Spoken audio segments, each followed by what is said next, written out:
Good morning, everybody. I figured I would film my TBR video this morning. It's Thursday morning at around 7:45. I am leaving in about 45 minutes to go to my mom and dad's because I have to be out of my apartment for the remainder of the morning and the beginning of the afternoon while my apartment gets treated for roaches because we have had an infestation lately. So this month's TBR, as I mentioned in my last video, is a good mixture of recommendations from Sarah without an H and Riley Marie, and also other books that I am reading. I'm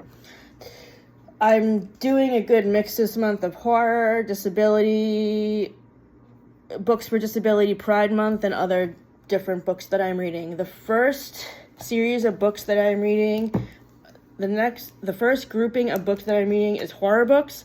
The first book that I'm reading, which I heard about on Jordaline's channel, is House of Hunger by Alexis Henderson. I just started this yesterday, and I am on page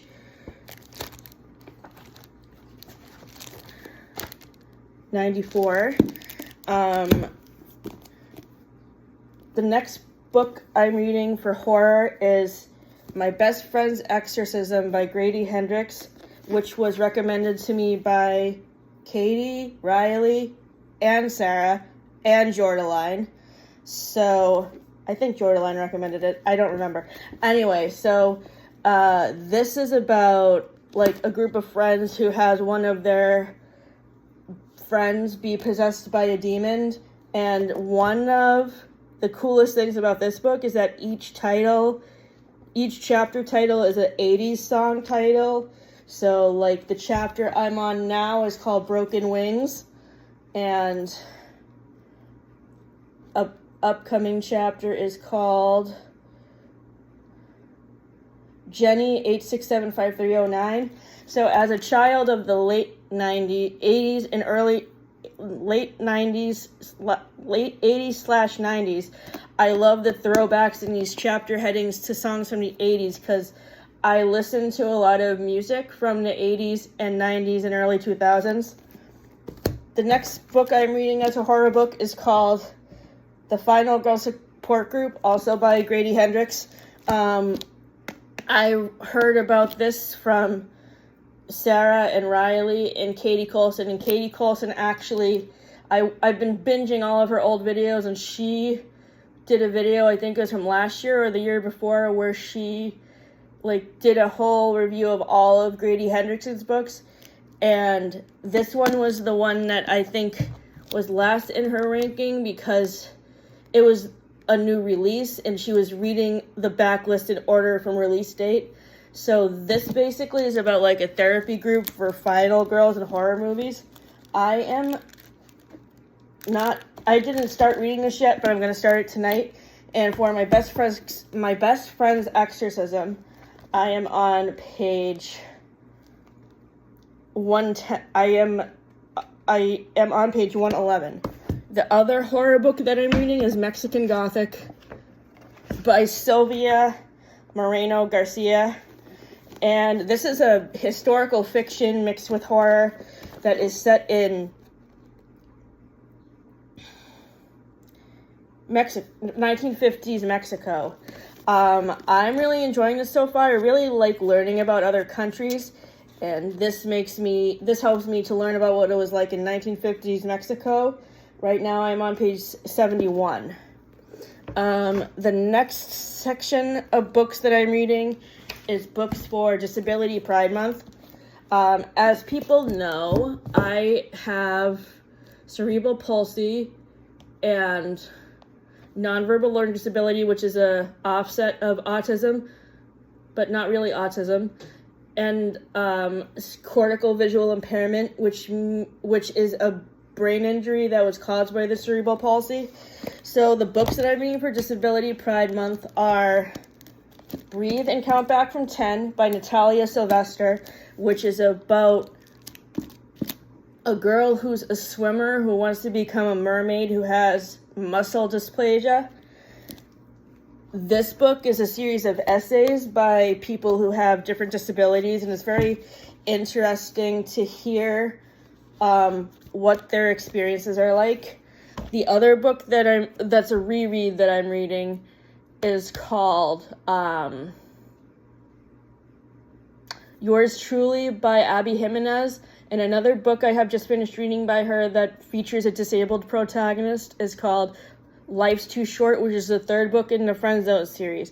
In Life's Too Short, the main character has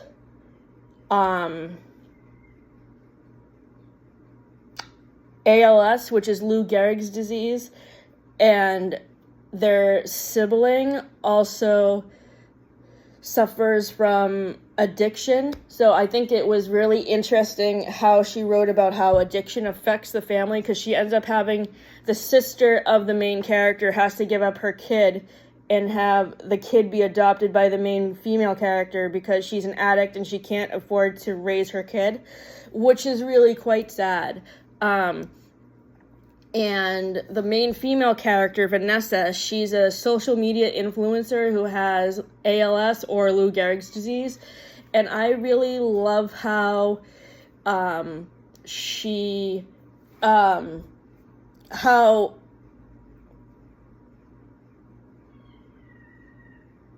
Abby Jimenez really does really well on representation of characters in both of these books, Yours Truly, which I'll talk about in a minute, and Life's Too Short.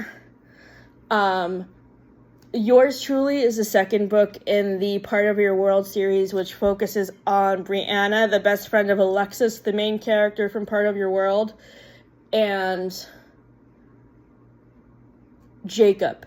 Jacob, the main lead in this character, has anxiety. And as I have mentioned before in previous blog posts, I really, really connected so well with Jacob's character and how he has anxiety. So I really appreciate Abby Jimenez for writing a character with my disability so well.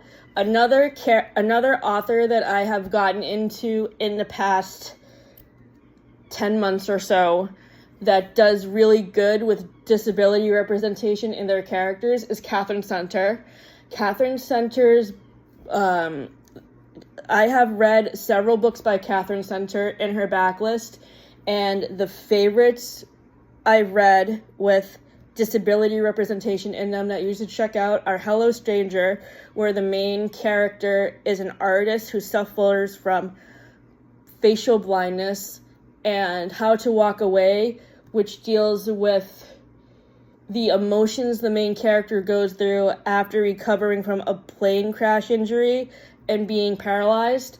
So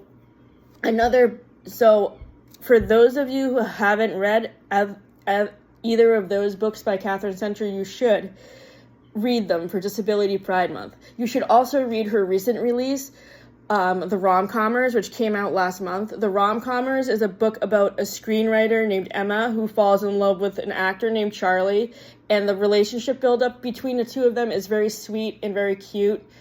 And I just love the acts of service that Charlie does, like getting Emma donuts for her birthday. It's very sweet. And all of Catherine Center's books that I've read have been 4 or 5 star reads for me, except for Everyone is Beautiful, because I can't relate to those characters at all because they're mothers and I don't have any kids. The next book I'm currently reading is called My Dark Vanessa.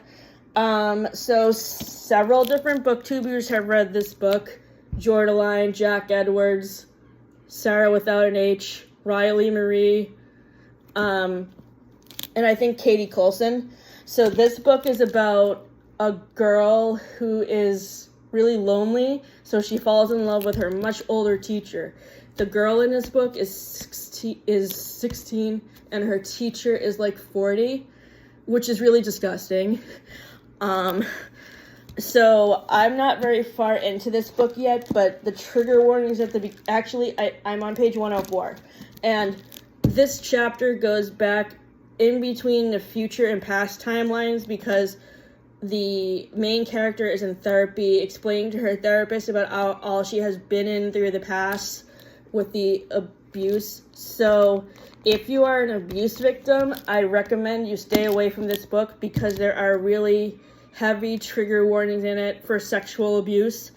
The reason why I decided to pick this up was because of the other people's recommendations, and also because, as people know, I have been writing a fan fiction to honor Matthew Perry, and the mature version of the epilogue for that story is kind of has a similar premise to this, with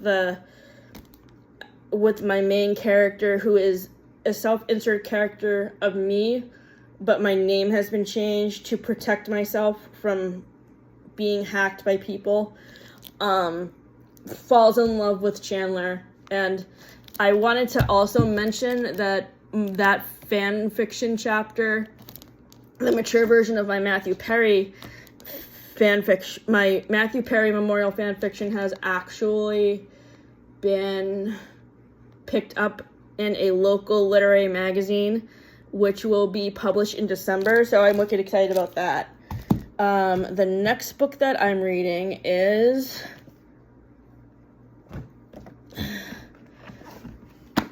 Hunt on the Dark Water, and this is like a book about pirates that I picked up at the library.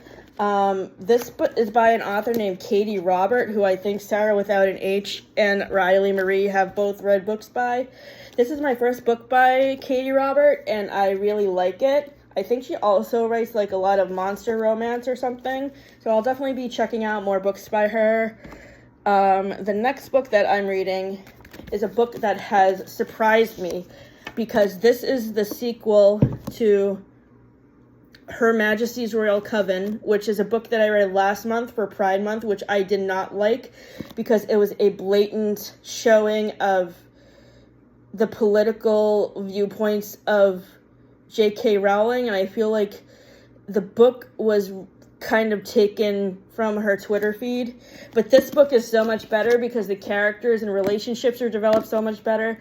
And one of the characters, Leonie, she's a witch, and she travels all across the world to like learn about witch culture and whatever. So her chapters are the most interesting because she goes to Italy and Romania and the Virgin Islands. It's really neat.